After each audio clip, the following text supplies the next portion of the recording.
મિત્રો, મારી ચેનલમાં તમારું સ્વાગત છે। આજે બનાવીશું પરફેક્ટ માપ સાથે પુલાવ અને ગુજરાતી કઢીની રેસીપી। તો ચલો રેસીપી શરૂ કરીએ અને રેસીપી પસંદ આવે તો વિડીયોને લાઈક અને ચેનલને સબસ્ક્રાઇબ કરવાનું ન ભૂલતા। સૌપ્રથમ 1 કપ બાસમતી ચોખા છે। અહીં જ્યારે પણ પુલાવ બનાવો ત્યારે બાસમતી ચોખાનો જ ઉપયોગ કરવો, જેને આપણે 15 થી 20 મિનિટ માટે પલાળવાના છે। તો સૌપ્રથમ આપણે પહેલાં તો સારી રીતે પાણીથી ધોઈ લેશું અને પાણી કાઢી અને ત્યારબાદ બીજું 1 થી 2 કપ જેટલું પાણી ઉમેરી અને એને 15 થી 20 મિનિટ માટે પલાળી લેવાના છે। તો આ સ્ટેપ છે બિલકુલ મિસ ન કરવો। હવે 15 થી 20 મિનિટ જેવો સમય થઈ ગયો છે। આપણે જોઈ લઈએ તો ચોખા સરસ રીતે પલળીને તૈયાર થઈ ગયા છે। હવે આપણે આ પાણી છે કાઢી લેશું અને ત્યારબાદ આનો વઘાર કરવાનો છે। તો કુકર લેશું, જેમાં આપણે 1 ટેબલસ્પૂન જેટલું તેલ ઉમેરવાનું છે અને તેલ ગરમ થાય એટલે વઘારમાં આપણે અડધી ચમચી જેટલું જીરું, ત્યારબાદ આખા મસાલામાં 1 તમાલપત્ર, 1 તજનો ટુકડો, 1 બાદિયું અને 4 થી 5 લવિંગ ઉમેરવાના છે।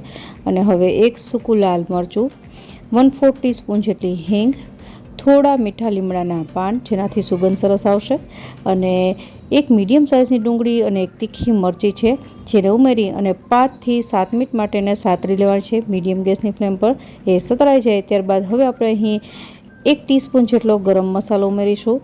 ત્યારબાદ 4 થી 5 કાજુ બદામના ટુકડા છે એને ઉમેરવાના છે અને 1 મિનિટ માટે એને સાતરી લેશું। ત્યારબાદ હવે આપણે વેજીટેબલ્સ ઉમેરીશું, જેમાં તમે તમારી ચોઈસના કોઈ પણ ઉમેરી શકો। મેં અહીં 1/4 કપ જેટલા લીલા વટાણા લીધા છે, એ ઉમેરી દેવાના।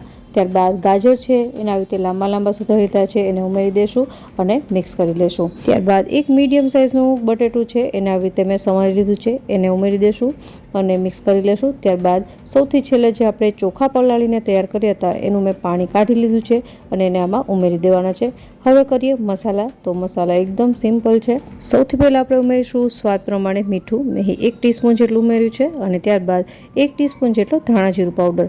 બીજા કોઈ મસાલા કરવાની જરૂર નથી। હવે છેલ્લે અડધા લીંબુનો રસ ઉમેરી દેવાનો અને મિક્સ કરી લેવાનું। અહીં લાલ મરચાંનો ઉપયોગ મેં નથી કર્યો કારણ કે આપણે તીખી મરચી છે વાપરી છે। હવે મિક્સ કર્યા બાદ પાણીનું માપ જોઈ લઈએ તો 1 કપ ચોખા સામે આપણે એ જ કપના માપથી 2 કપ પાણી લેવાનું છે અને એને ઉમેરી દેશું। જ્યારે પણ તમે કુકરમાં પુલાવ બનાવો ત્યારે જેટલા તમે કપ ચોખા લ્યો એના કરતાં ડબલ પાણી લ્યો, એટલે તમારું પુલાવ છે એકદમ પરફેક્ટ અને છૂટો છૂટો બને છે। હવે કુકરનું ઢાંકણ બંધ કરી અને મીડિયમ ગેસની ફ્લેમ પર ફક્ત 1 જ સીટી કરવાની છે। આ કુકરમાં મારે ઠંડુ થતાં ખૂબ જ વાર લાગે છે, એટલે 1 સીટી રાખી છે। જો તમારું કુકર જલ્દી ઠંડુ થઈ જતું હોય તો 2 સીટી કરવી। હવે ત્યાં સુધીમાં આપણે કઢી બનાવી લઈએ। તો કઢી માટે મેં અહીં 1 કપ જેટલું દહીં લીધું છે અને દહીં છે એને આપણે એક મોટા વાસણમાં લઈ લેશું। ત્યારબાદ હવે આપણે પહેલાં તો એને ફેટી લેવાનું છે સરસ રીતે। જો તમારી પાસે દહીં અવેલેબલ ન હોય તો તમે 2 કપ જેટલી છાશ પણ લઈ શકો। હવે દહીં ફેટી લીધા બાદ આમાં આપણે 1/4 કપ કરતાં પણ ઓછો ચણાનો લોટ ઉમેરવાનો છે, અહીં લગભગ 2 ટેબલસ્પૂન જેટલો થશે। હવે એને પણ મિક્સ કરી લેશું અને ત્યારબાદ હવે આપણે પાણી ઉમેરીશું। તો 1 કપ દહીં સામે 1 કપ જેટલું પાણી ઉમેરવાનું છે અને એને સરસ રીતે મિક્સ કરી લેવાનું છે। તો આપણી કઢી માટેનો બેઝ તૈયાર થઈ ગયો છે। હવે આપણે આમાં મસાલા કરીશું। મોટે ભાગે પુલાવ સાથે જે કઢી પીરસાતી હોય છે સફેદ હોય છે, પણ આજે આપણે પીળી કઢી બનાવી રહ્યા છીએ। તો 1/4 ટીસ્પૂન જેટલી હળદર, 1 ટીસ્પૂન જેટલું ધાણા જીરું પાવડર, સ્વાદ પ્રમાણે મીઠું, 1 ટેબલસ્પૂન જેટલી ખાંડ, 1 ટેબલસ્પૂન જેટલી તીખા આદુ મરચાંની પેસ્ટ। અહીં તમે લસણનો ઉપયોગ કરી શકો, પણ મેં આજે લસણનો ઉપયોગ નથી કર્યો। હવે આ બધી વસ્તુ મિક્સ થઈ ગઈ છે, તો આનો વઘાર કરી લઈએ। તો વઘાર માટે એક કડાઈમાં 1 ટેબલસ્પૂન જેટલું તેલ ગરમ કરી લેશું। તેલ ગરમ થાય એટલે 1/2 ટીસ્પૂન જેટલી રાઈ અને સૂકા મસાલામાં 1 તમાલપત્ર, 4 થી 5 લવિંગ, 1 બાદિયું, થોડા મીઠા લીમડાના પાન, 1 સૂકું લાલ મરચું અને 4 થી 5 મેથીના દાણા।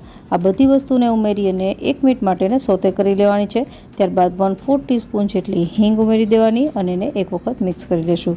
હવે જે આપણે કઢીનું મિક્સર તૈયાર કર્યું છે એને ઉમેરી દેવાનું છે।